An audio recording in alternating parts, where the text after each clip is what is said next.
लीजिए सुनिए सूर्यकांत त्रिपाठी निराला के लिखे उपन्यास कुल्ली भाट का भाग 4 मेरी यानी समीर गोस्वामी की आवाज में। पैर छूकर मैं एक गलीचा बिछे पलंग पर बैठा। देखा सासू जी की पलकों पर चिंता की छाया है। मन ही मन कारण की तलाश करने लगा। इसी समय हृदय के भाव को शब्दों में प्रकट कर उन्होंने पूछा, क्यों भैया, तुम कुल्ली के इक्के पर आए हो? मैंने सोचा कुल्ली अछूत है। कहा, आजकल ये सब चला गया है। मैंने अपनी समझ से पूरी तरह उनकी शंका मिटा दी, पर सासू जी की निगाह में त्रिशंकु स्वर्ग से गिरे। मेरे लहराते हुए बंगाली बालों को बड़े संशय से देखने लगीं।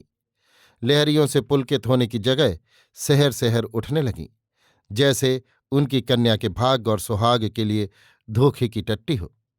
एकाएक मेरी कौछीदार धोती पर उनकी निगाह गई तो जैसे शंका को सुगठित प्रमाण मिला।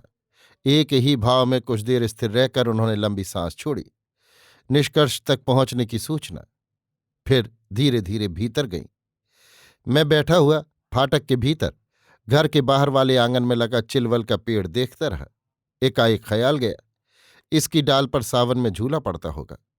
उस पर बैठी हुई भरे आकाश के सजल बादलों को देख देख कर जो सावन, मल्लार, कजली और 12 मासियां गाती हुई पैगों में झूलती है, उसे मैं पहचानता हूं।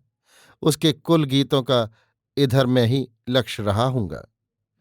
इसी समय भीतर से एक नवीना कंठ की खिलखिलाहट सुन पड़ी। यद्यपि मैंने ये पहले ही पहल सुनी थी, फिर भी पहचानते देर नहीं हुई वो किसकी है। उसकी ध्वनि में बड़े गहरे गहरे अर्थ थे। तुम मेरे हो, तुम पर मेरा पूरा विश्वास है। तुम्हें पाकर मैं और कुछ भी नहीं चाहती। दूसरे तुम्हें नहीं समझते तो ना समझें, मैं किसी को समझाना नहीं चाहती। चंद्रिका खुले असबाब पर बैठा आकाश की शोभा देख रहा था। तारे निकल आए थे। भावावेश में उसने मुझसे पूछा, अच्छा बाबा, आसमान में तारे ज्यादा हैं या दुनिया में आदमी?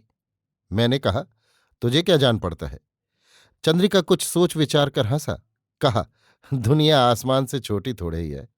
कहाँ से कहाँ तक है, आदमी ज्यादा होंगे। इसी समय सासू जी शरबत लेकर आई।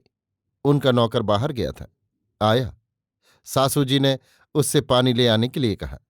मैंने देखा सासू जी का चेहरा प्रकाश को भी प्रसन्न कर रहा है।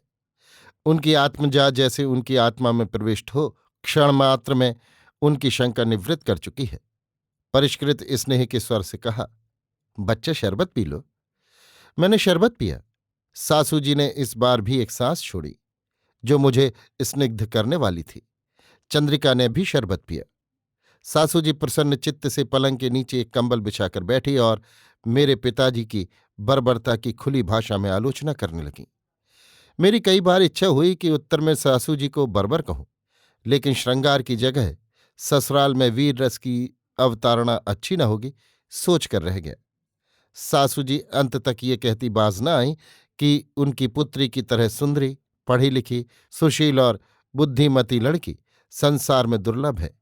अगर पिताजी ने मेरा विवाह कर दिया तो देव दुर्योग के अवश्यंभावी थपेड़े खाते खाते मेरे 5 भूत संसार के इसी पार रह जाएंगे। मैंने इसका भी जवाब नहीं दिया। फलतः सासू जी मुझे अत्यंत समझदार समझी। कहा, मैंने तुम्हारा ही मुंह देखकर विवाह किया है, तुम्हारे पिता की तौन देखकर नहीं। मुझे इसका मतलब लगाते देर नहीं लगी कि पिताजी अगर मेरा दूसरा विवाह करने लगें तो मैं दूसरी ससुराल में अपना मुंह न दिखाऊं। मेरे ऐसे ही स्वभाव से शायद प्रसन्न होकर सासू जी ने पूछा, अच्छा भैया, मेरी लड़की तुम्हें कैसी सुंदर लगती है? मौखिक इम्तिहान में मैं बराबर पहला स्थान पाता रहा हूं। कहा, मैंने आपकी लड़की को छुआ तो है, बातचीत भी की है, लेकिन अभी तक अच्छी तरह देखा नहीं, क्योंकि जब मेरे देखने का समय होता था तब दिया गुल कर दिया जाता था। दूसरे दिन दिया सलाई ले तो गया, जलाकर देखा भी, लेकिन सलाई के जलते ही आपकी लाडली ने मुंह फेर लिया और झोंपड़े के अगल बगल वाले लोग खांसने लगे। फिर जलाकर देखने की हिम्मत न हुई। सासू जी मुस्कुराई और उठकर भीतर चली गई।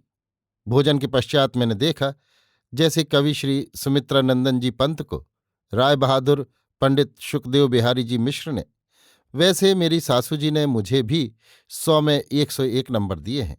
यानी मेरे शयन कक्ष में बड़ी मोटी बत्ती लगाकर दिया रख दिया है, ताकि उनकी पुत्री के अनन्य लावण्य को पूरी सार्थकता के साथ देख सकूं। मैं हर्षित हो आंखें बंद किए आगमन की प्रतीक्षा करने लगा। सबका भोजन पान समाप्त हो जाने पर मंद गति से संसार के समस्त छंदों को परास्त करती हुई उनकी पुत्री भीतर आई और मुझे पान देती हुई बोली, तुम कुल्ली के एक्के पर आए हो? ये कुल्ली का एक्का कौन सी भला है? मैं हैरान होकर सोचने लगा। श्रीमती जी आनत वदना खड़ी मुस्कुराती रहीं। अभी आप सुन रहे थे सूर्यकांत त्रिपाठी निराला के लिखे उपन्यास कुल्ली भाट का भाग 4, मेरी यानी समीर गोस्वामी की आवाज में।